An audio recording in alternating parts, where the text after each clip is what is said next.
I always struggle because I want to tell people how much Jesus has changed my life.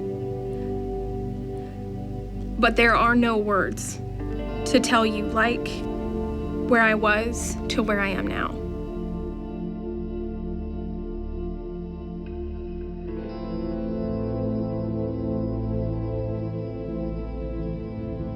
Growing up in Kansas, it was normal, played outside like every normal kid. We were like that family that was great in pictures, but if you looked behind the scenes, it was kind of a disaster. Jesus was never really talked about. It was more like a condemning God who was always looking to like almost zap me. It was terrifying. Why would I want to have a relationship with a God that hates me? When we moved to Kentucky when I was 10, things really fell apart for my family. I could tell that my parents weren't happy. They slept in separate bedrooms. My dad was drinking a whole lot. Looking back on it, I realized that my dad was an alcoholic, but I just thought that was normal. In high school, I really felt the pressure to succeed, and I'd never felt good enough. It was always be better, faster at sports, be thinner, be prettier. And because my dad was never home, I was constantly looking for male attention. If you grow up knowing Jesus, you know that you are loved unconditionally by him. Whereas when you don't know that, you kind of fall into this trap of, if I'm good enough, if I'm pretty enough, if I can do everything just right, men will love me, and they'll stay.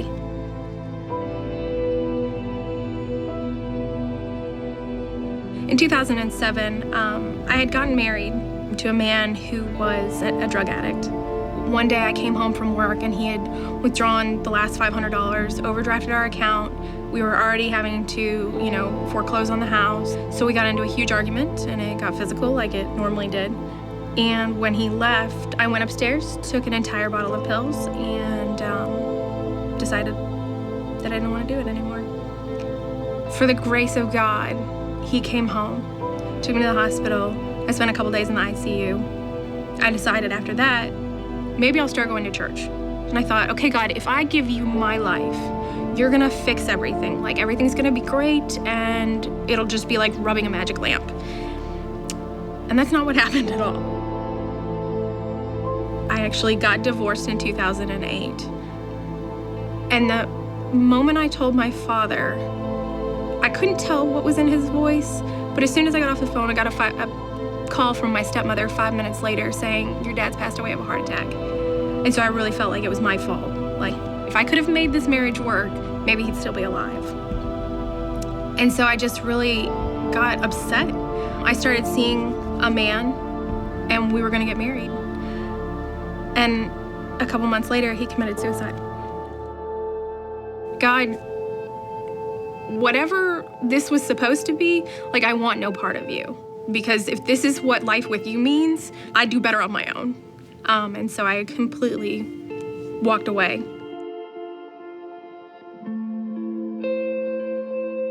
I had started seeing a married man, and I thought, well, I must be pretty because he tells me that I'm pretty, and he's married, and his wife's beautiful, so I've got to be pretty, right? And he told me one day, because I didn't have a job, and I didn't have a car, and I didn't have anything, and I was couch surfing on friends' couches. He said, you're so pretty, and you'd make so much money working at the strip clubs.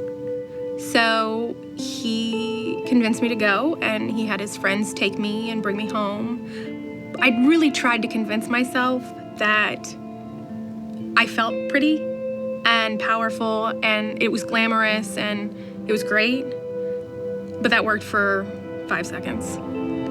It was awful.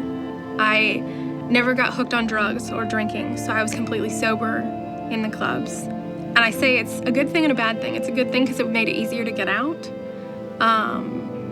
It was a bad thing because I still remember everything.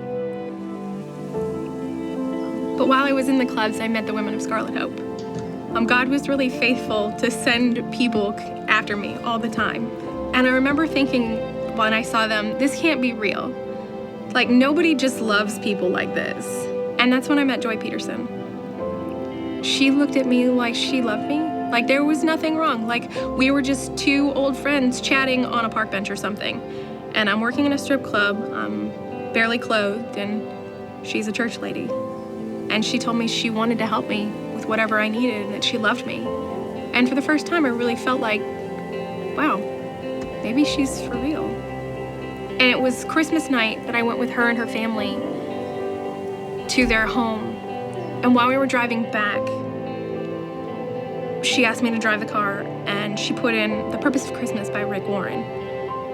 And she and I will tell you to the day we die that we both remember me saying, I need Jesus. It was Christmas night of 2011, and that's the night I found Jesus, and everything changed.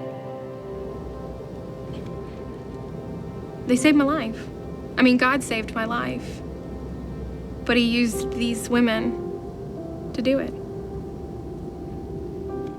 They started coming to get me on Thursday nights, bringing me to Bible study, and having dinner here at the house. And it was just so different from anything I'd ever known. Unconditional love.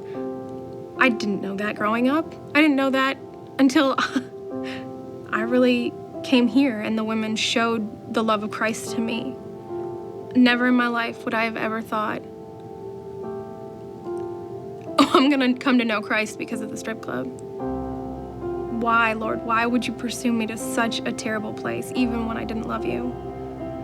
But now, I mean, I know what it is to have a relationship with Christ and how important he is and how there is like absolutely no hope without him.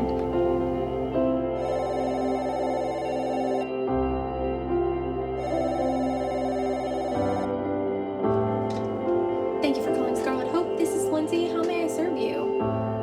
I really decided to start coming back here because of everything that Christ did for me. And just to be able to say to some of the ladies in the clubs, hey, look, I know what it's like to walk in those uncomfortable, terribly unstable high heels. But God wants something more for you, even though you may not even want it for yourself. You may not think you deserve it, but you do. And God has purposely sent me here, just like he sent someone else to get me. I think everyone has something to give. It doesn't matter who you are or where you're from, what you're going through. God uses everything. He's done so much for me. I will follow him anywhere, even when it's hard and uncomfortable. I want other people to come to know what I know now. Serving to me is obedience. It's selflessness. It's trusting in a God that really loves you. I am married. I met my husband at Southeast, the Sports and Fitness Center. I was volunteering there, and he was coming in to play volleyball. After I got divorced, I never thought, okay, I'm totally done with men. Like, God, this is terrible. But God was really faithful to show me, like, I love you so much, Lindsay. Do you trust me enough to give you a man who loves me more than he loves you, but will constantly lead you to me?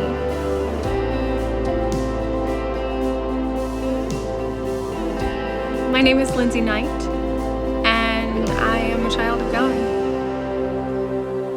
I have been saved by grace and by a God that loves me more than I will ever understand, using people in uncomfortable places to save the lost, the broken, people like me.